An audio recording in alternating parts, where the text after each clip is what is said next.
My channel scribbling diary. இன்னைக்கு வீடியோவில் hair ஃபாலை stop பண்ணி ஹேரை திக்காக லாங்காக வளர்க்குறதுக்கு நான் அடிக்கடி யூஸ் பண்ணுற ஒரு 3 ஹேர் பேக்ஸை தான் நான் உங்களோட ஷேர் பண்ண போகிறேன். இப்போ நீங்கள் பார்க்குற என்னோட ஹேர் வந்து திக்காக லாங்காக 2 இயர்ஸ்க்கு முன்னாடி கிடையாது. இந்த பிக்சரில் தெரிகிற மாதிரி தான் என்னோட ஹேர் வந்து இருந்துச்சு.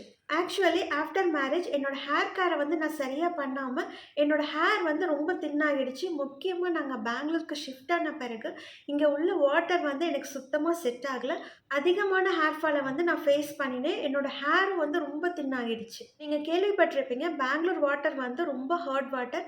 நிறைய ரீல்ஸில் கூட நீங்கள் பார்த்துருக்கலாம். அதுக்கப்புறம் ட்ரைக்காலஜி டாக்டர், அதாவது ஹேருக்குன்னு இருக்கிற ஸ்பெஷலிஸ்ட் டாக்டரை வந்து நான் பார்த்தேன். அவங்க வந்து சில medicine, hair spray, hair serum எல்லாம் வந்து சஜஸ்ட் பண்ணினாங்க. அதை கொஞ்சம் டேஸ் யூஸ் பண்ணின பிறகு என்னோட ஹேர் ஃபால் வந்து ஸ்டாப் ஆச்சு. அதுக்கப்புறம் தான் என்னோட ஹேருக்கு வந்து ப்ரிஃபரன்ஸ் கொடுத்து ஹேர் கேரை வந்து ப்ராப்பராக ஸ்டார்ட் பண்ணேன். அதில் முக்கியமாக ப்ராப்பராக ஹேர் வாஷ் பண்ணினது, ப்ராப்பராக hair oil and hair pack apply பண்ணினது, தென் ஹேர் அண்ட் ஸ்கேல்ப் வந்து ட்ரையாக இல்லாமல் ஹேர் சீரம், ஹேர் ஸ்ப்ரே இதெல்லாம் யூஸ் பண்ணினது வந்து என்னோட ஹேரில் வந்து ஹியூஜ் டிஃப்ரென்ஸ் வந்து கொடுத்தது. இந்த ரொட்டீனை தான் நான் ஆல்ரெடி 7 days ஹேர் கேர் ரொட்டீன்னு ஒரு சார்ட் ஃபார்மில் ஆல்ரெடி உங்ககிட்ட ஷேர் பண்ணியிருக்கேன். உங்களுக்கு நல்ல ஒரு ஹெல்த்தியான ஹேர் வந்து வேணும் அப்படின்னா கண்டிப்பாக இந்த ரொட்டீனை வந்து நீங்கள் ஃபாலோ பண்ணுங்கள். அந்த ரொட்டீனில் நான் என்னென்ன ஹேர் பேக்ஸ் வந்து யூஸ் பண்ணினேனோ அந்த ஹேர் பேக்ஸ் எல்லாமே தான் நான் உங்ககிட்ட ஷேர் பண்ணுறேன். இன்றைக்கி அதில் ஒரு 3 முக்கியமான ஹேர் பேக்ஸை தான் பார்க்க போகிறோம். ஸோ கண்டிப்பாக ஃபாலோ பண்ணுங்கள். இப்போ 1 by 1 அந்த ஹேர் பேக்ஸை ப்ரிப்பேர் பண்ணலாம். அதில் ஃபஸ்ட்டு ஹேர் பேக்.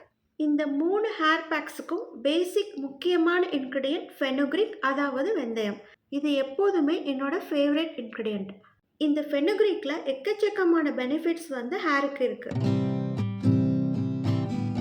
ஓகே, இப்போ first hair pack. Next day hair பேக்கை அப்ளை பண்ண போகிறோம் அப்படின்னா முன்னாடி நாள் நைட்டே ஒரு பவுலில் ஒரு 3 tablespoon இந்த வெந்தயத்தை நான் ஆட் பண்ணுறேன். தென் வாட்டரை ஆட் பண்ணுறேன். இதை நைட் ஃபுல்லாக நான் அப்படியே ஊற வச்சிடுறேன். இப்போ நெக்ஸ்ட் டே இந்த வெந்தயம் நல்லா ஊறிடுச்சு. இதை நான் ஒரு மிக்ஸி ஜாரில் ஆட் பண்ணுறேன். வாட்டர் இல்லாமல் ஆட் பண்ணுறேன். இதில் ஒரு 2 tablespoon கர்ட் ஆட் பண்ணுறேன், அதாவது தயிர். இப்போ இதை நம்ம அரைச்சி எடுத்துக்கலாம். அவ்வளோதான், நம்ம ஃபஸ்ட்டு ஹேர் பேக் ரெடி. இந்த ஹேர் பேக் வந்து ஒரு ட்ரெடிஷ்னல் மெத்தட். நீங்கள் இந்த வெந்தயத்துக்கு பதிலாக பாசி பயிர் இருக்கு இல்லையா, அதை ஊற வச்சு இதே மாதிரி கர்ட் ஆட் பண்ணி நீங்கள் அரைச்சி யூஸ் பண்ணிக்கலாம்.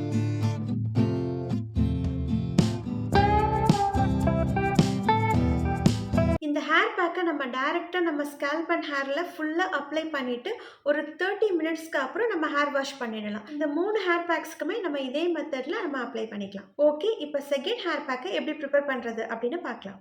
இப்போ இந்த செகண்ட் ஹேர் பேக்குக்கும் சேம் ப்ராசஸ். நைட்டே வெந்தயத்தை ஊற வச்சு எடுத்துக்கலாம். நெக்ஸ்ட்டு செகண்ட் இன்க்ரீடியண்ட்டாக நம்ம எடுத்துக்க போகிறது கோகனட், அதாவது தேங்காய். இது வந்து ஒரு பாதி மூடியிலையும் பாதி தேங்காய் வந்து எடுத்துக்கலாம். நெக்ஸ்ட்டு தேர்ட் இன்க்ரீடியன்ட் ஒரு பனானா எடுத்துக்கிறேன். இப்போ இதெல்லாமே சேர்த்து நல்லா அரைச்சி எடுத்துக்கலாம்.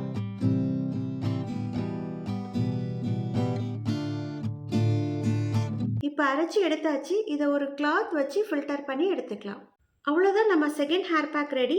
இந்த ஹேர் பேக்கையும் ஒரு 30 minutesக்கு அப்ளை பண்ணி ஹேர் வாஷ் பண்ணிடலாம்.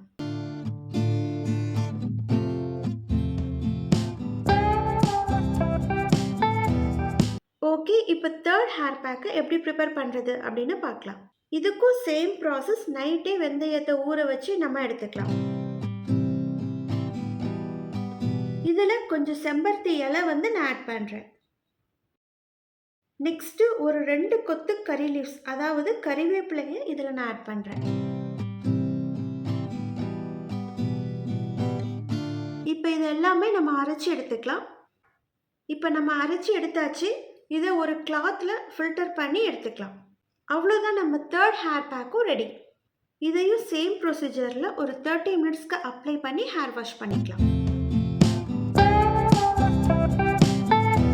இந்த 3 ஹேர் பேக்ஸுமே நான் இப்போயும் யூஸ் பண்ணிட்டு இருக்க ஹேர் பேக்ஸ். இந்த 3 ஹேர் பேக்ஸுமே ரொம்ப பவர்ஃபுல்லான ஹேர் பேக்ஸ். உங்கள் ஹேர் ஃபாலை ஸ்டாப் பண்ணுறதுக்கு, உங்கள் ஹேரை வந்து ஹெல்த்தியாக, லாங்காக, திக்காக, ஸ்ட்ராங்காக வளர்க்குறதுக்கு ரொம்ப ஹெல்ப் பண்ணும். ஸோ கண்டிப்பாக ட்ரை பண்ணி பாருங்கள். ஓகே, இதோட இந்த வீடியோ ஃபினிஷ் பண்ணிக்கிறேன். நெக்ஸ்ட் வீடியோ வந்து the most requested video, low porosity ஹேருக்கான வீடியோ. ஓகே. இந்த வீடியோ உங்களுக்கு பிடிச்சிருந்தா லைக் பண்ணி சப்ஸ்கிரைப் பண்ணிக்கோங்க. உங்கள நெக்ஸ்ட் வீடியோல மீட் பண்றேன். Thank you.